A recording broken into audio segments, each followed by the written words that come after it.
evening, ladies and gentlemen. Good evening, America's Cup fans. Welcome to the Inside Tack. Joining us here in Barcelona for our debrief of race day 4. Race day 4 of the America's Cup Challenger Series final. Today we had race 5 and race 6. I'm sure you kind of already know the results. I won't be doing a spoiler for you here. We went 1-1 again, and the series moves on to 3-3 overall. Charles, what series we're having, son? It's a nail biter. Yeah. Well, you could say it with a bit more enthusiasm. Well, it is. I mean, well, I wish it wasn't, but yeah. we all do. Yeah. But it is. It's a ding dong. It is a ding dong. It's great for the cup. It's great for the sport. I'm sure, hopefully, fans agree that it is a good watch. Yeah. But yeah, it's got the look of going the distance. It really does, and I think actually we might be converting some of those people who are writing all over social media to bring back the 12 metres from the 80s. I think even that group of people might be enjoying this racing. You never know, Swizz. Lee, joined by Lee McMillan, the Port trimmer pilot. Good day, mate. Enjoy that? Yeah, it was good. A different day again to what we've had so far. Every day's been slightly different, but a notch down on the breeze, and I guess it kind of just allowed us to really push the boats absolutely to the limit, and you could see that there just was nothing in it. There was really hard to find the gains and find an edge, and it kind of showed and how close the racing was and how hard it was to get past once you're behind. And that was my vibe from the day. As we know, we were right up against the top win limit day 1, then the bottom win limit, then the top day win limit yesterday. Today, Giles, you promised us we'd start on time, and we did. Well done, well organised. But the boats we raced in, call it 15 to 18 over the course of the day. And I think what you saw today were 2 sailing teams completely dialed into their boats, sailing absolutely brilliantly, on targets, manoeuvres were near enough perfect. It was quite a display of world-class sailing and falling boats, it felt like to me. Lee, would you agree? Yeah, I think so. I mean, we're kind of looking for those gains, and where we could have, maybe kind of crept back into them in the second race, certainly. And there's not many, situations that you can kind of say we've got some big gains to come, but for sure there's always some. So again, we're looking to overnight kind of find a few tweaks and make sure we have a little bit more in the tank for tomorrow. And Giles, as we said, it was flat water, pretty much, wasn't it? It was like maybe 0.3, 0.4 chop.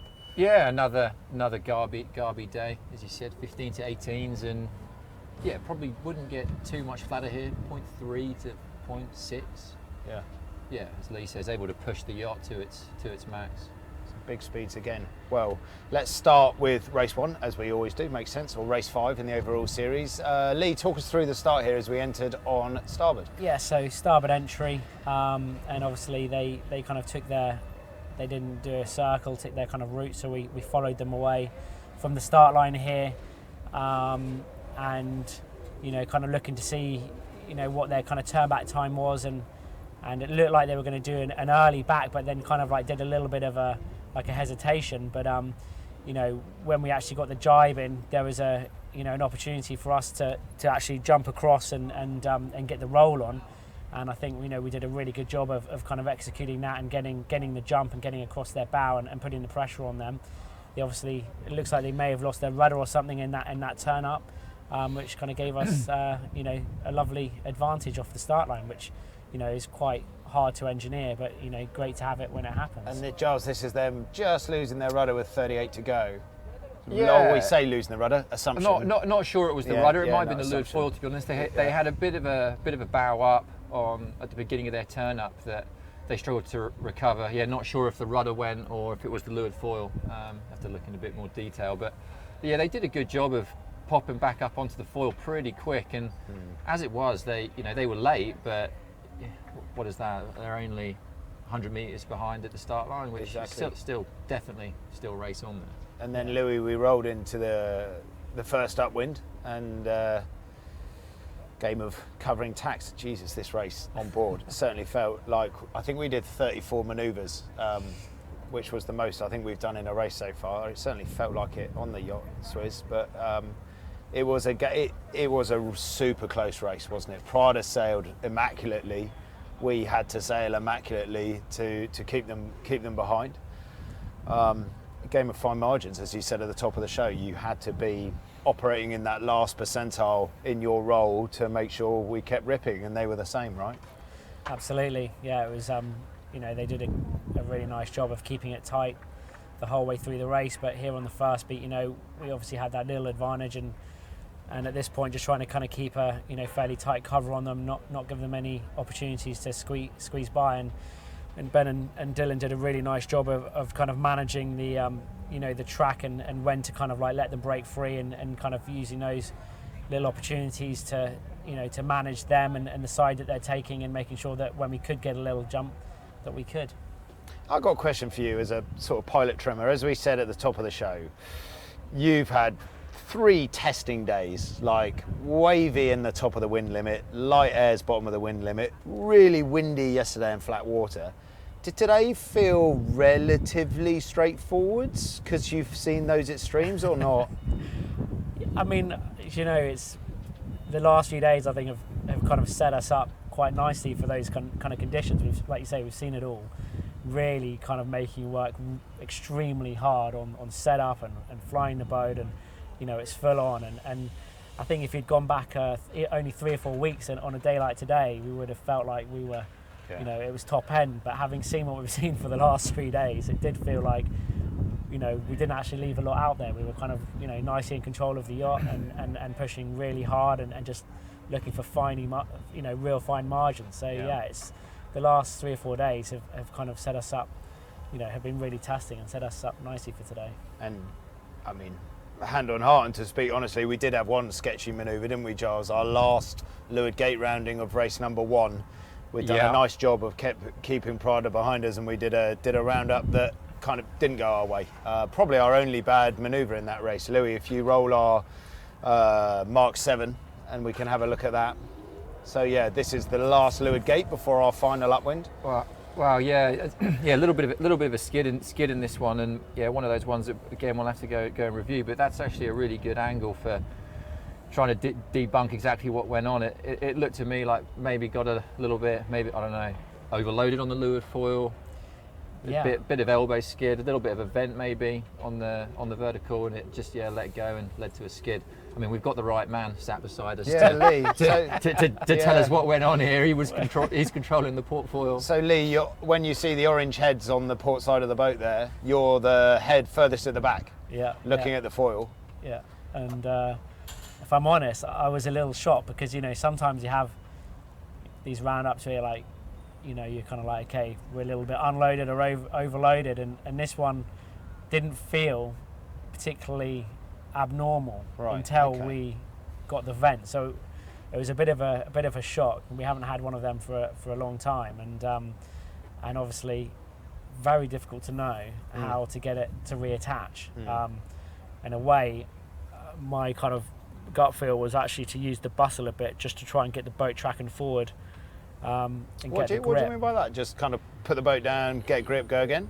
Exactly, kind of get the bustle to actually kind of get the whole boat to grip, because the foils obviously aren't doing the job at that point. So maybe that worked. I'm not entirely sure, but luckily it did shake itself off. It did, yes. And we're able to kind of then get the hammer down. But Giles, that set us up for a hell of a last upwind, wasn't it? Yeah, it almost looked like it was going to be a nice relaxed last lap, but that kind of brought it right back on. And you can see here the distances, 90 metres, 70 metres. This is throughout the whole race. Close. I think this is super close. Something Louis thrown together just to show how close this racing is. It was a full ding dong, and it was almost as if we put a real nice cover on the Italians, put a distance on, but then they'd just be able to make a nice few moves themselves, come back, find that gas, and then they could never break through, which is great from our perspective. We did a real nice job there, but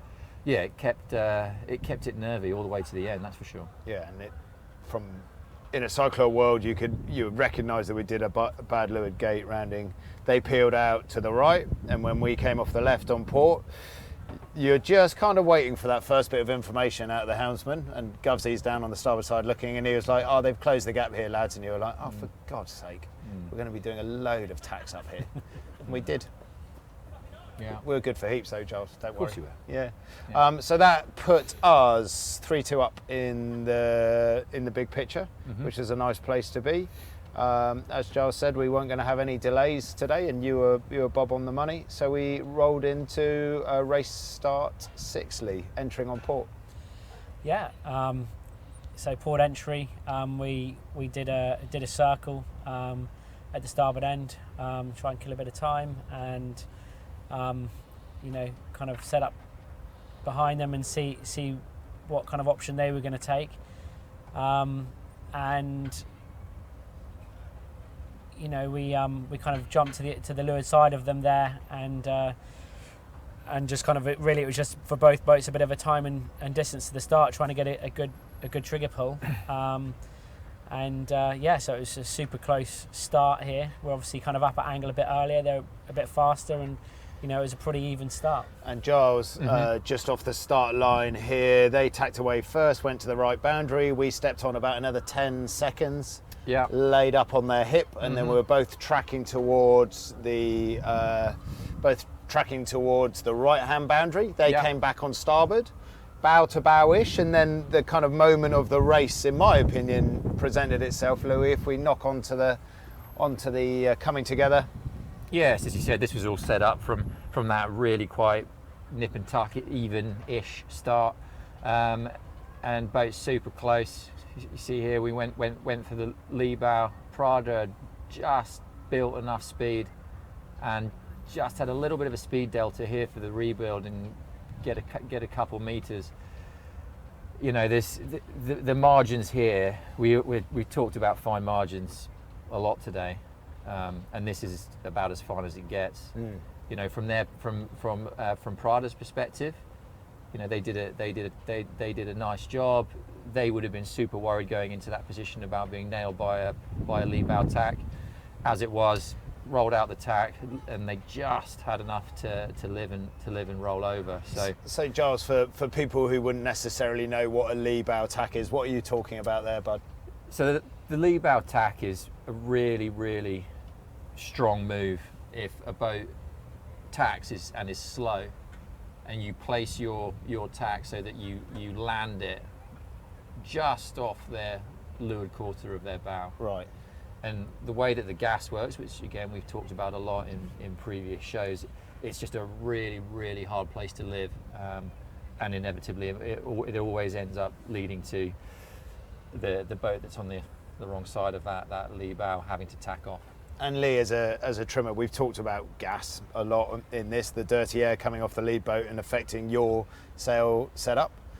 You see the boat speed numbers. If someone plants a lee bow tack on us perfectly, you see boat speed numbers and angles start dropping immediately. Is it that instantaneous? It really depends on the wind strength. In conditions like today, you've got a bit of time to really kind of assess and kind of react to the situation. It's not panic stations. Whereas in the lighter breeze, for sure, pretty much straight away, depending on where the leeward boat kind of lands the tack, how badly it's going to affect you. So in conditions like today, it's the air is a lot cleaner off the other boat, and you can kind of live there for a lot longer, and you can kind of break through a gas as well quite quickly. So if a boat, it's really difficult for that boat tacking to leeward to not overstep and actually give them an opportunity to kind of press through to leeward and get a hook, which we saw obviously a couple of potential scenarios yesterday where that was pretty touch and go in a couple of decisions. And similarly not quite pushing it hard enough and giving the room for that kind of windward boat to kind of push over. You're still in the moment, man. You're like staring out there, moving your hands, a bit of bar karate going on with his hands. Right. You're probably seeing the display and the numbers in your head. I'm sorry for making you do this. You need to relax a bit now. You're not on the boat anymore, Swids. Chill out. Especially a few butters. Look, just after this, promise me you won't think about yacht racing for 12 hours. 12 hours, yeah? No chance. Yeah, you are right. Do you get home and does Kate like ask you about like what went on, or does she know to not? You just get given 2 kids, right, and decompress. I hope so, buddy. That was, you were there. Yeah, I was living it. I was living it. Were you living it with him? He was painting a picture, wasn't he? Yeah, yeah, a poet, Yeah. a yachting poet. Lee Tack. Anyway, yeah, there you go. Lee and his easel. Yeah, he is an artist actually. Anyway, we should move on. That point in the race, it was a long way. Well, we didn't get back. Prada did a very nice job of shutting down the race course. We kind of looked for splits, effectively maybe even sailed on shifts we wouldn't necessarily have, trying to get leverage, Charles, but it wasn't out there, was it? Say it was a long way back. It wasn't. Was it not? It was just, I mean, it was a short distance, wasn't it? Yeah, but there was just no way back. There was no way back. It was close to the end, but you know, they did a good job of shutting it down. 2 amazingly evenly matched yachts, and there wasn't a lot of options. Just waiting for an error that never came ultimately. Yes. Oh, here we go. So we'll move on. So Prada went on to win the race. And they said, well, boy, oh boy, it's exciting. So we're 3-3. We'll rattle into some questions. Matthew Harding here. How common is it to pick up debris on your foils, and how much does it impact the performance? Lee, they're probably picking up on the fact in race number 1, we did a right turn at the top, bore away, and hit high speeds. And then just before we jibed on boundary, Ben made a comment about the rudder, and we jibed, the boat settled down, we jibed, and I think you said, we might have picked up a bag or something. How common is it to pick up debris? Not hugely common. Again, like you don't notice it in the windy stuff because you know the water's travelling past the foil so fast. You don't really see it. You do occasionally have a few dings on the paint when you get ashore, especially on the windy days because you're obviously travelling so fast. But yeah, right, in the lighter stuff, you do see it around, and occasionally, you know, trying to avoid it. But it's not hugely common. And Giles, as a helmsman, be it on these boats or in Sail GP on F50s, how does it affect the steering, bud? Like when something lands, is it just like, oh my god, great? Yeah, copy. It's not great. I mean, it can cause the rudders to let go. It can be, you know, it can be really no good, and it you know, a big piece of debris will do a lot of damage to one of these foils. I mean, they're all made of carbon and steel and, you know, exotic metals, but they're travelling fast, and you know, you can cause some damage. And the worst days for us in Barcelona are the days after heavy rainfall, and we know that the kind of city debris gets washed out to sea, and we send drones up to look for big bits of wood and whatnot, right? That's the real worry. Yeah, it's not the bags, it's the big bits of wood. Yeah, there is a bit of that. And I think the other thing is that the amount of effort that all the teams go to in terms of foil finish, like, it is so critical. And I'm sure every team is tickling away their foils each evening to get them back up to perfection. And as Lee said, you come in and you have a few little dings from a few little impacts here and there, and the guys in the shed have got to be all over it, getting those things absolutely perfect for the next day racing. The night shift legends. Yeah, they make a huge difference. Question here from Lawrence Falk. With the racing so close, are the Kiwis learning more because of this, or are they getting nervous because the eventual challenger will be race ready and battle hardened? Giles, what do you reckon, bud? Well, this is an interesting one because it's something that the defender always has to fight. I think this is the window that they probably, I mean, I've never been in a team that's defended the Cup, but I would imagine that this window is a little bit, you know, yeah, they're off training and they're working hard, but they're seeing the 2 best challengers going toe to toe to try and, you know, ultimately try and meet them. And, you know, as the questions picked up, that, you know, we're getting better, Prada are getting better. Yeah. They're getting, you know, the Kiwis are getting better as well, but they're not being battle hardened. So for sure there's a competitive edge in having a really tough Challenger series.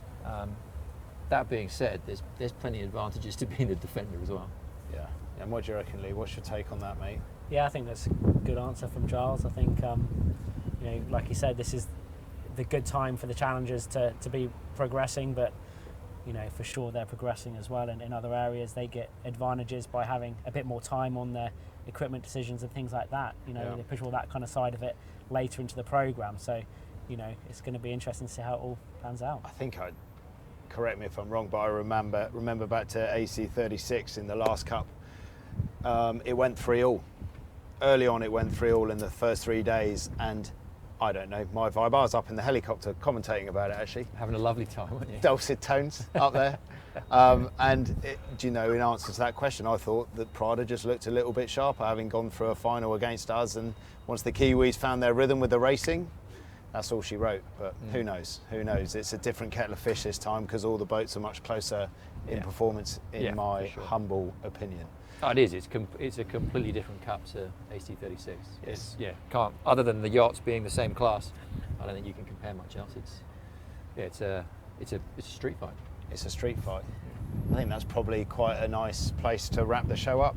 To be honest, it is a street fight. We feel like we're in a street fight. We're loving it. It's 3-all. Giles, forecast for tomorrow. Another Garby. Nice southwester sea breeze. Shields in, boys. Seeing flashes of 21 knots in the forecast. Right, let's have a Giles Scott prediction. Are we starting on time? I really hope we start on time. I think it is. It's kind of peak breezes at 4 o'clock. Okay. I paid attention in the weather forecast meeting just then. Peak breezes at 4 o'clock.